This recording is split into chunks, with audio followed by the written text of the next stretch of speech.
Hello friends, I am Akhilesh Meena and आज हम class 9th NCERT chemistry का चैप्टर नंबर 1 जिसका नाम है मैटर इन आवर सराउंडिंग के एक्सरसाइज की सीरीज़ जो हम चला रहे थे उसमें उसके एक्सरसाइज के सॉल्यूशन में क्वेश्चन नंबर 1 to 9 हमने ऑलरेडी सॉल्व करा दिए हैं। आज की इस वीडियो में हम क्वेश्चन नंबर 6 जिसके 2 पार्ट्स हैं उनको सॉल्व करेंगे। तो क्वेश्चन नंबर 6 है give 2 reasons to justify. Number 1 दे रखा है water at room temperature is a liquid. Water room temperature पे लिक्विड स्टेट में होता है, ठीक है।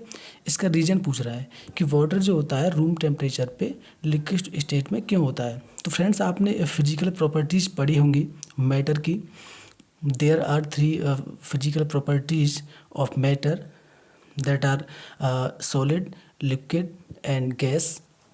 तो लिक्विड के बारे में आपने पढ़ा होगा कि लिक्विड का क्या होता है। लिक्विड की जो शेप होती है वो डिफाइनाइट नहीं होती, बट वॉल्यूम डिफाइनाइट होता है, ठीक है। तो यहाँ क्या है, वाटर लिक्विड है। अब वाटर लिक्विड है तो इसकी भी जो शेप है वो डिफाइनाइट नहीं होगी, बट इसका जो वॉल्यूम होगा वो डिफाइनाइट होगा, ठीक है। तो यहाँ मुझे लगता है कि आपको समझ में आ गया होगा कि वाटर को रूम टेम्परेचर पे ये लिक्विड होता है वो क्यों होता है, क्योंकि लिक्विड की जो शेप होती है वो डिफाइनाइट नहीं होती, बट उसका जो वॉल्यूम होता है वो डिफाइनाइट होता है।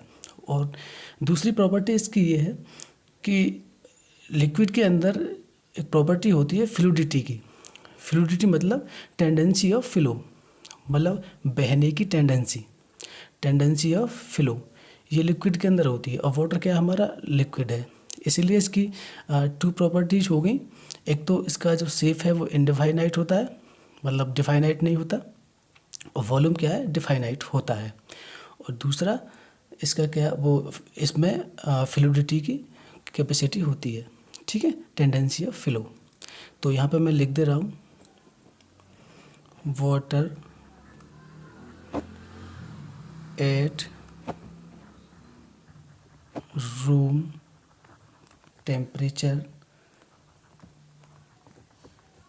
is a liquid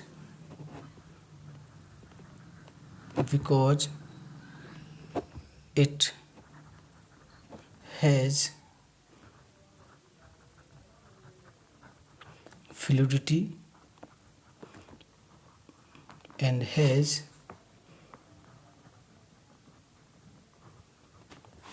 definite volume but no definite shape, ठीक है फ्रेंड्स। मतलब वाटर रूम टेम्परेचर पे लिक्विड स्टेट में होता है क्योंकि उसकी जो फिजिकल उसका जो शेप होता है वो क्या होता है डिफाइनाइट नहीं होता, बट उसका जो वॉल्यूम होता है वो डिफाइनाइट होता है। और सेकंड है इसका कि इसमें फ्लूइडिटी होती है, मतलब टेंडेंसी ऑफ फ्लो होता है। क्वेश्चन नंबर 6 का सेकंड पार्ट है एन आयरन अलमीरा is a solid at room temperature. जो आयरन की जो अलमारी होती है, मतलब जो लोहे की अलमारी होती है, वो ये कह रहा है कि रूम टेम्परेचर पर सॉलिड होती है। उसका रीज़न दो, उसके रीज़न को जस्टिफाई करो, ठीक है। तो अब इसमें क्या है, यहाँ सॉलिड की प्रॉपर्टी लगेगी। सॉलिड के बारे में हमने पढ़ा है कि सॉलिड के जो शेप एंड वॉल्यूम दोनों डिफाइनाइट होते हैं, ठीक है। तो यहाँ पर जो आयरन की जो अलमारी है उसकी भी जो है शेप एंड वॉल्यूम दोनों डिफाइनाइट होंगे। और सेकंड है कि ये रिजिड होता है। रिजिड मतलब कठोर, क्योंकि ये सॉलिड है और इसके जो पार्टिकल्स हैं वो एक दूसरे के काफ़ी क्लोज होंगे और टाइटली पैक्ड होंगे।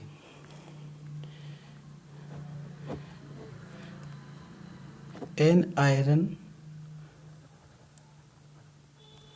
अलमीरा is a solid at room temperature because it is rigid. Rigid means hard, कठोर, and has a definite shape